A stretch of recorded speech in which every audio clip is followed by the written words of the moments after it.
begin by acknowledging the first Australians on whose land we meet and whose cultures we celebrate as the oldest continuing cultures in human history.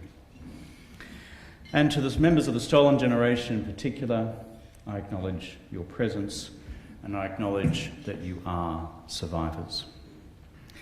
Māori, we should call you Your Excellency, we should call you Governor, we should call you all sorts of official things. To us all, you are Māori. And you have won the affection not just of the people of this great city and the great state of New South Wales, but across the nation. I was reflecting this morning as I spoke with her about what it is that's magical about Marie Bashir. Marie is interested in you and your story. She's not interested in telling you just about her and her story. And that sets her apart for the many public figures that I have met around the world. So, Marie, we love you and we'll miss you.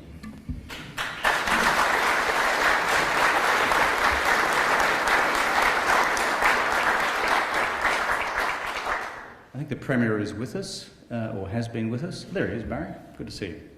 And thank you for your continued support for the National Apology year on year, in good political seasons and bad, in the ups and downs of public life, which we've all participated in our various ways. Alan, thank you for your kind remarks this morning, and thank you for the commitment which you demonstrate in your life concerning Indigenous people. Not simply by what you say, but what you are doing. To my other parliamentary colleagues who are here, past and present, I see Richard Miles. Good to see you, Richard. Jenny Macklin is here as well. Where's Maurice? I saw Maurice just here before.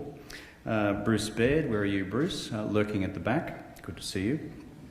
To those of you from corporate Australia, could I simply offer this continued word of appreciation and encouragement? What you do in your companies, by your voice and what you do in your employment practices and the various initiatives you support should genuinely be appreciated by the nation. You are opening up employment opportunities which in the past did not exist. You're making equality of access to employment opportunities for Indigenous Australians a reality, not just a theory. So for each of you in corporate life who are here today, can I thank you, not just for the spirit of your presence, but what you've done and the hard work of running a business and making reconciliation work in the many workplaces of Australia. It's good to be here among friends. It's particularly good to be here among so many of my Indigenous brothers and sisters. One of the many good things about Australia is that at our best we look out for one another. And what we've sought to do over the last 6 years or so has been to look out for Indigenous Australians, recognising the wounds of the past and the possibilities, the very real possibilities of the future, and how we can craft that future together. The focus of my remarks today is not so much to reflect on where we've come so far in this journey together, but how we can take the spirit and the substance of the National Apology into the future. It's at times like this important for us all to remember that there is nothing inevitable about the improvement in the human condition. It's always possible to slide backwards, as we've been reminded this morning. That's why it's always important to remain absolutely vigilant.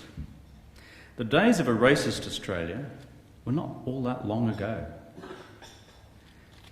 It was only 40 years ago that Aboriginal children were still being ripped away from their parents under the programs and policies of previous parliaments. And it was not long ago at all when Australians simply shrugged their shoulders collectively about the possibility of ever closing the gap between Indigenous and non-Indigenous Australians. We had acquired a sense of what my wife Therese would describe as national learned helplessness. That is, it couldn't be done. And so, we should celebrate the achievements of all those who have gone before us to prove that wrong. Those who fought for the 67 referendum when no one thought that was possible. Those who fought for Aboriginal land rights when no one thought that was possible. Those who fought for national reconciliation. For those who campaigned for so long and hard that there be a national apology to the stolen generations. And for those who now campaign rightly for constitutional recognition of the first Australians. As I was reminded at the 40th anniversary of the 67 referendum prior to being elected as Prime Minister, from little things, big things grow. From little things, big things grow. If we nurture the seeds of hope with the blood and the sweat and the tears of political action and corporate action, then we can make a difference which is real, which is measurable, and which above all is sustainable, and which most importantly changes individual people's lives. Let me say something about closing the gap. As you know, a core part of the National Apology was about closing the gap. For me, this is very much the heart of the matter. Words, while important, come easily. It's doing the real stuff on the ground that's hard, very hard. That's why back in 2008, I announced 6 closing the gap targets. Let me remind you again what they were and what they are, what they remain. Number 1, closing the gap in life expectancy within a generation. 2, halving the gap in mortality rates for Indigenous kids under 5 by 2018. 3, ensuring all Indigenous 4-year-olds in remote communities have access to early childhood education by 2013. 4, halving the gap for Indigenous children in reading, writing and numeracy by 2018. 5, halving the gap for Indigenous people aged 20 to 24 in obtaining Year 12 attainment or its equivalent rates and achieving that goal by 2020. And finally, halving the gap in employment outcomes between Indigenous and non-Indigenous Australians by 2018. That's why, having announced these targets for the nation, we convened a meeting of the Council of Australian Governments specifically for this purpose in Darwin. It was the first ever of its type. For the first time in our history, we, the Commonwealth and the states combined, agreed on a common national strategy, meaning the Commonwealth and the states, to close the gap and for common funding commitments to do that between us all. Prior to that, the Commonwealth and the states simply did their own thing, and it wasn't such a good thing that we did. And as of last year, we, the Commonwealth and the states, have so far allocated around $5.5 billion for this task of closing the gap against the 6 targets that I have mentioned. Inputs are important, but it's the outcomes that are really important. That's why we also agreed back in 2008 to an annual Prime Ministerial statement to the Parliament on any progress or regress that had been achieved in the previous year. In Australia, on these questions today, there is no appetite whatsoever for gilding the lily. People just want to know the truth. They want to know what's working and what's not, and why. And they want to be encouraged and inspired by success stories where they can be seen and measured and celebrated.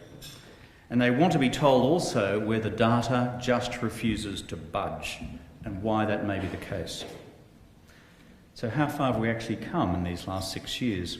As of the 2013 Closing the Gap report, the life expectancy gap remains stubbornly high at 11.5 years for males and 9.7 years for females. And although the rate continues each year to come down by a modest amount, the report argues that much more will need to be done if this target is to be met by 2031. On halving the mortality rate for Indigenous kids under 5, a decline of 29% has been registered. The report argues that we are within range of meeting the 2018 target of halving this gap in infant mortality. On access to early childhood education, there's good news. We committed to 95% enrolment for Indigenous kids in remote communities by 2013, and according to last year's report, we were on track to meet that target by the end of last year. And I await with interest the production of this year's data. However, there have been mixed results in halving the gap in reading, writing and numeracy for Indigenous kids by 2018. According to the report, only 3 of the 8 numeracy and literacy targets are on track to be met, and there remains a further huge gap between urban Aboriginal children and those living in rural and remote areas. Finally, on education, there's been good news so far on halving the gap for Indigenous kids achieving a Year 12 or equivalent qualification by 2020. The report suggests progress is ahead of schedule, although improvements need to be sustained if we are to reach this target with absolute confidence. On employment, the news is less good. We committed ourselves to halving the gap by 2018, and here, regrettably, we have actually slid slightly backwards. And the total employment rate in 2006 being 48%, whereas that had fallen to 46.2% by 2011. So the bottom line is this: we are achieving good progress on 3 of our 6 national targets under the Closing the Gap strategy, whereas on the other 3, progress has been marginal and in one case going slightly backwards. The virtue of what we have done through these annual Closing the Gap reports to the Parliament is to provide, for the first time in the nation's history, comparative data so that we can understand what is actually happening. Prior to that, the unfortunate truth is we measured very little. In some cases, as Jenny Macklin knows well, the data was virtually non-existent. Accurate data is so important to assess our successes and failures into the future. Otherwise, words remain just words. As I said earlier today, the purpose of today is not simply to focus on previous achievements, where we're going right and where we're going wrong. Today is about building something new on the foundations of the past. Today our focus is to take the spirit and the substance of the national apology into the future. And that's why this morning I'm announcing the establishment of a National Apology Foundation for this very purpose. This will be a not-for-profit foundation with 5 core purposes for the future. Number 1, to perpetuate the spirit and the substance of the national apology to Indigenous Australians, to future generations of all Australians, once the events of 2008 fade into our national memory. Number 2, to sustain bipartisan support for the apology, as so far we have had on it. Number 3, to monitor progress in closing the gap between Indigenous and non-Indigenous Australians, as outlined in the 2008 Apology Statement, emphasising both the positive progress that has been achieved, as well as areas where the gap has not been closed.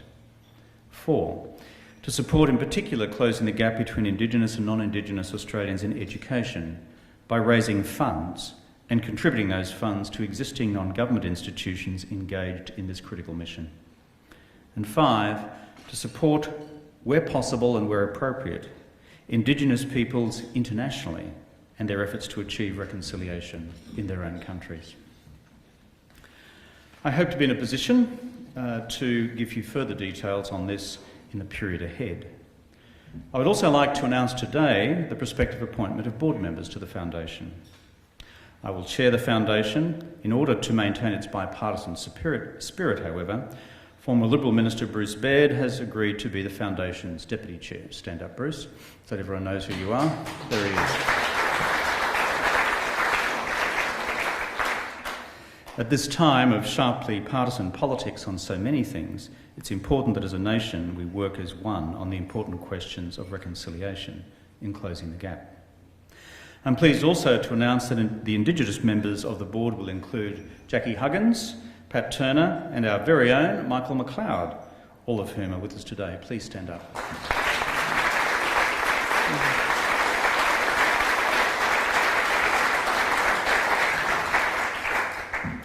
Non-Indigenous members of the board will include the nation's leading troublesome priest, Father Frank Brennan. Where are you, Frank? Stand up, Frank. Whose work on Indigenous Australia has been recognised across the country for more than a quarter of a century. Additional board members will be added during the course of the year.